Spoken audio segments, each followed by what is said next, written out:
Todo el mundo tiene una opinión sobre Michael Jackson, pero casi nadie entiende lo que realmente pasó. Y esto no es casualidad, porque este, chicos y chicas, no es solo un caso mediático. Es uno de los casos más difíciles de analizar desde la criminología. Un caso donde la verdad, la emoción, la percepción no coinciden, y eso cambia completamente cómo debería interpretarse. Si crees que este vídeo es para saber si Michael Jackson es culpable o inocente, te adelanto una cosa: esa no es la pregunta correcta. Y ese es el primer error que comete todo el mundo. Soy criminóloga y cuando analizamos un caso como este, no buscamos respuestas simples. Buscamos entender patrones, contexto y, sobre todo, por qué hay casos que nunca llegan a resolverse del todo. Y este es uno de ellos. Aquí ocurre algo muy poco común. Cuanto más investigas, es más difícil posicionarte. Hay elementos que apuntan a una dirección y otras que parecen contradecirlas completamente. Y en medio de todo esto, una figura que no encaja en un perfil claro. Pero lo más inquietante de este caso no son las acusaciones, es todo lo que ocurre antes de ellas. Una infancia completamente atípica, un desarrollo emocional fuera de lo común y una relación con la realidad difícil de encajar en los parámetros normales. Vamos a analizar este caso desde una perspectiva criminológica, psicológica y emocional, porque así solo se puede entender por qué este caso sigue generando debate después de décadas. Y para eso tenemos que empezar por su infancia. Hola, soy Nina, soy criminóloga y hoy hablaremos de Michael Jackson.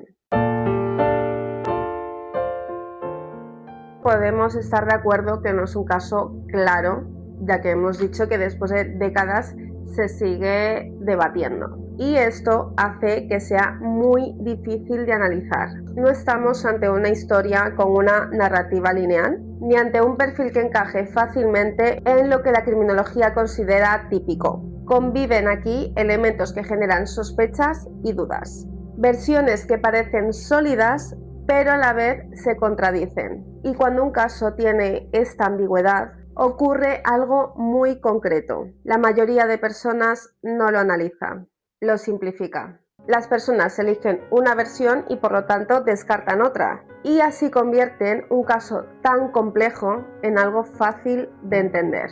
Pero en la realidad este caso no funciona así. Y por eso al principio de este vídeo te he dicho que no vamos a darle una respuesta cerrada. Vamos a hacer algo más incómodo, pero más real. Analizar los factores que rodean este caso y entender por qué a día de hoy sigue generando tantas dudas. Para empezar a entender este caso tenemos que ir al principio, no al momento de las acusaciones, sino a la construcción de la persona. La mayoría del planeta sabe quién es Michael Jackson y la mayoría del planeta sabe que no tuvo una infancia convencional. Y esto no es una frase hecha. Es un punto clave. Desde muy pequeño su vida estuvo marcada por tres elementos fundamentales: la exposición constante, exigencia extrema y la ausencia de normalidad.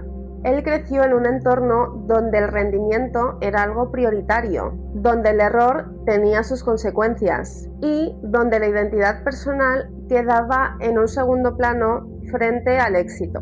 Diversos testimonios, incluso los del propio Michael, han descrito al padre, a Joseph Jackson, como una figura autoritaria, rígida y en algunos casos violenta. Y aquí es donde entra la psicología del desarrollo. Durante la infancia nuestro cerebro no solo aprende habilidades, aprende también a interpretar el mundo, el entorno que nos rodea. Se aprende qué es el afecto, qué es la seguridad y qué significa un vínculo. Cuando estos elementos se desarrollan en un entorno inestable o exigente en exceso, pueden producirse distorsiones importantes en la forma en la que la persona se relaciona consigo misma y con los demás. Hay un concepto clave para entender este tipo de trayectorias: el desarrollo emocional interrumpido. Esto no significa que la persona deje de crecer, pero sí significa que ciertas áreas emocionales no evolucionan al mismo ritmo que el resto.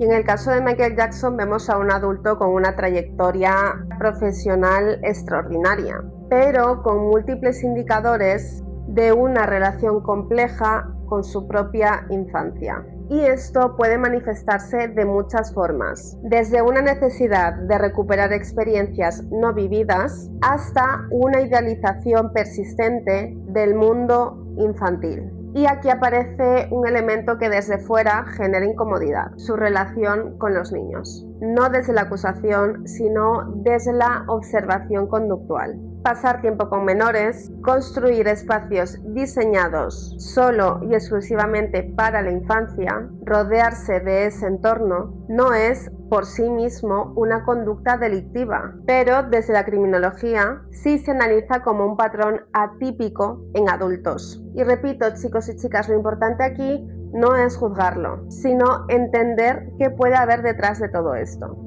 Cuando una persona no ha podido vivir una infancia en condiciones emocionales saludables, por decirlo de alguna forma, puede desarrollar lo que llamamos una idealización de esa misma etapa.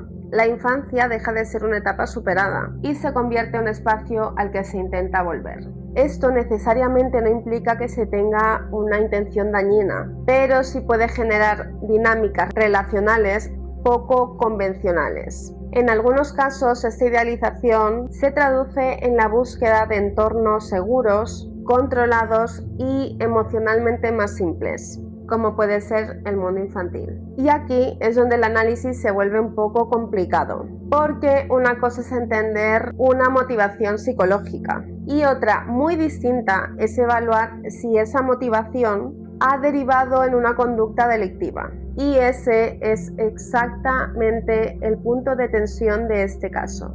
En criminología no todo lo que es extraño es delito, pero tampoco lo que parece inofensivo lo es. Y esa frontera, que es bastante difusa, es donde se sitúan muchos de los casos más complejos. El comportamiento de Michael Jackson ha sido descrito por personas incluso cercanas a él como un comportamiento poco convencional. Dormir con menores, establecer vínculos intensos con ellos, generar espacios de convivencia poco habituales, y estos elementos pues activan la señal de alerta. No como prueba de culpabilidad, pero sí como indicadores que requieren analizar la situación. Porque en los delitos contra menores, uno de los factores claves es el acceso y la confianza. Y cuando se dan estas condiciones, el riesgo existe. Muchas personas esperan una respuesta clara y contundente. ¿Era culpable o no? ¿Era o no era un agresor?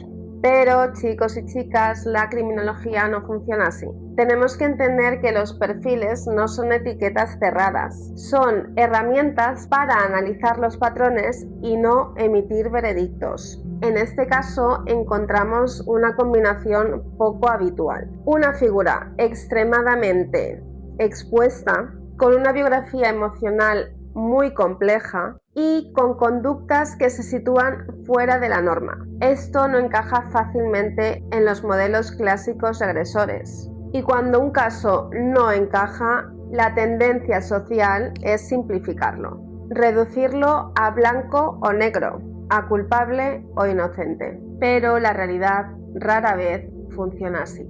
Hay otro elemento que hace que este caso sea especialmente complejo de analizar: la carga emocional. Michael Jackson no es solo una figura pública.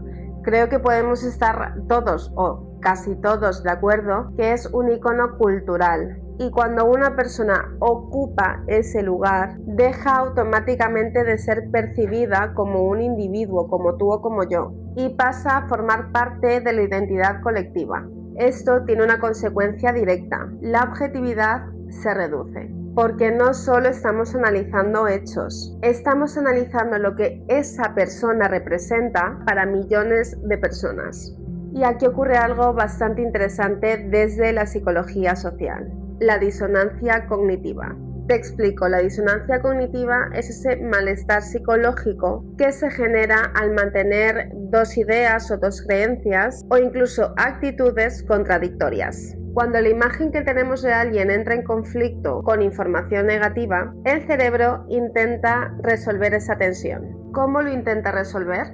Negando, justificando o incluso atacando la fuente de esa información. Entonces tenemos una figura con una infancia atípica, un desarrollo emocional complejo y un comportamiento que genera cuestiones legítimas. Pero todavía no hemos entrado en el núcleo de este caso, que son las acusaciones. Porque cuando pasamos el análisis psicológico al terreno judicial, las reglas cambian completamente.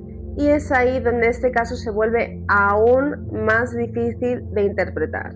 Hay una diferencia fundamental entre lo que genera sospecha y lo que se puede demostrar. Y este caso se sitúa exactamente en esa línea. A lo largo de los años, Michael Jackson fue acusado en múltiples ocasiones de abuso sexual a menores. Algunas de esas acusaciones se resolvieron mediante acuerdos extrajudiciales. Otras llegaron a los tribunales, siendo el caso más relevante el juicio que tuvo en el año 2005. Desde fuera, muchas personas interpretan estos elementos de forma directa. Si pagó, es culpable. O si fue absuelto, es porque es inocente. Pero el sistema judicial no funciona de forma tan simple. Los delitos contra menores, especialmente en el ámbito sexual, son considerados en criminología delitos de alta complejidad probatoria. Y te preguntarás ¿por qué? Porque en la mayoría de los casos no hay un testigo directo, no hay una evidencia física concluyente y los hechos suelen ocurrir en entornos privados. Esto hace que el elemento central de todo el proceso sea el testimonio. Y aquí aparece uno de los grandes retos del sistema judicial: evaluar la credibilidad. No la simpatía ni tampoco la coherencia superficial, sino la consistencia directa de un relato, su evolución en el tiempo y su compatibilidad con otros elementos del caso. Pero incluso con todos esos criterios, sigue existiendo un margen de incertidumbre. Y ese margen es precisamente lo que el derecho penal intenta proteger a través de un principio básico: la presunción de inocencia. Todo ser humano es inocente hasta que se demuestre lo contrario. La presunción de inocencia no significa que una persona sea inocente en términos absolutos. Significa que no se ha podido demostrar su culpabilidad más allá de una duda razonable. Y esto es clave para entender el juicio del año 2005 que te he mencionado antes. Michael Jackson fue declarado no culpable, pero aquí muchas personas cometen un error interpretativo: confundir con no culpable con no ocurrió. El sistema judicial no establece verdades absolutas. Establece si hay pruebas suficientes para condenar. Y en casos como este, donde la evidencia es muy limitada y además las versiones son contradictorias, alcanzar ese umbral es extremadamente difícil. Otro punto que genera mucha controversia son los acuerdos judiciales. En algunos de los casos se llegó a acuerdos económicos fuera del juicio. Y esto suele interpretarse de dos formas opuestas. Por un lado, una forma de evitar una condena, y por otro como una estrategia para evitar un proceso largo, mediático y bastante destructivo. Desde la criminología y el análisis legal, los acuerdos extrajudiciales son herramientas bastante complejas. No implican necesariamente el reconocimiento de la culpabilidad, pero tampoco permiten esclarecer completamente los hechos. Lo que hacen es cerrar el proceso sin resolver del todo la duda, y esa duda es el espacio donde crecen las narrativas. Cuando un caso no se resuelve de forma clara, el vacío no permanece vacío. Eso se llena de interpretaciones, de emociones, de creencias, y aquí entramos en un terreno clave: la construcción del relato. Las personas no necesitan solo hechos, necesitan historias que tengan sentido. Y cuando los hechos son ambiguos, el relato se adapta a lo que cada uno quiere creer. En este caso se ha construido dos narrativas principales. Una en la que Michael Jackson es una víctima de acusaciones interesadas y además amplificadas por los medios de comunicación, y otra en la que él es un agresor que utilizó su poder, su fama, su entorno para evitar las consecuencias de ir a prisión.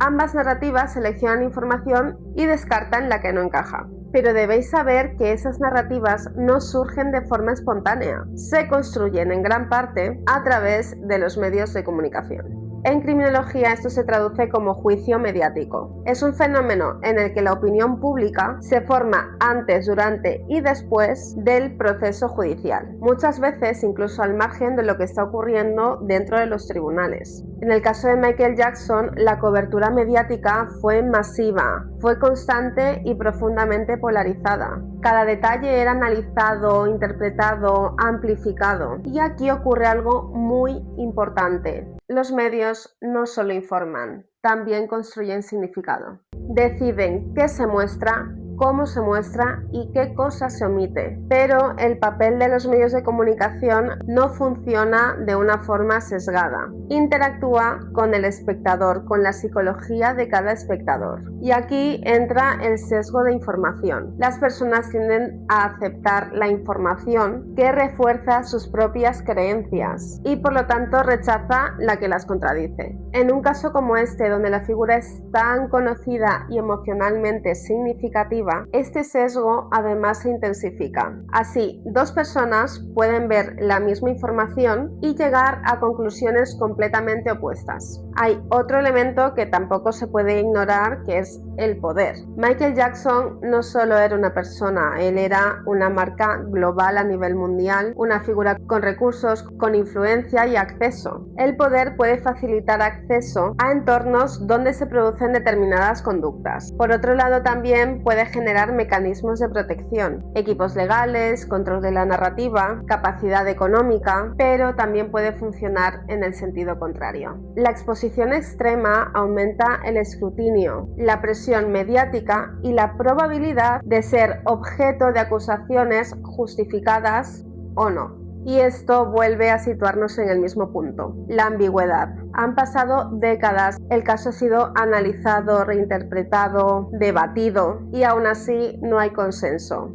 ¿Por qué? Porque este caso reúne todos los elementos que dificultan la resolución social de un conflicto. Ambigüedad probatoria, carga emocional elevada, figura altamente simbólica, narrativas contrapuestas bien construidas. Cuando todos estos factores coinciden, el resultado no es una conclusión, es una división permanente. El caso de Michael Jackson no es solo el caso de una persona, es el reflejo de cómo interpretamos la información, de cómo nosotros gestionamos la incertidumbre y de cómo construimos la verdad cuando los hechos no son claros. Desde la criminología no siempre obtenemos respuestas definitivas, pero sí herramientas para hacer mejores preguntas. Analizar este caso requiere algo más que una opinión, requiere contexto, rigor y la capacidad de sostener una duda. Este vídeo, chicas y chicos, es simplemente una antesala. En el próximo vamos a entrar en detalle en uno de los puntos más importantes de este caso, que es el juicio del año 2005. Vamos a analizar cómo se construyó, qué pruebas se presentaron, cómo se valoraron esas pruebas y por qué su resultado sigue generando tanta duda. Analizaremos y desmentiremos los mitos y hablaremos también de cómo este juicio destruyó la figura y persona de Michael Jackson. Si no quieres perderte el próximo vídeo y te interesa este tipo de análisis desde un punto de vista criminológico, suscríbete. Gracias por ver el vídeo hasta aquí y te leo en comentarios qué pensáis vosotros o si habéis pertenecido o pertenecéis a alguno de esos dos bandos que hemos hablado en este vídeo. Gracias, hasta el próximo domingo.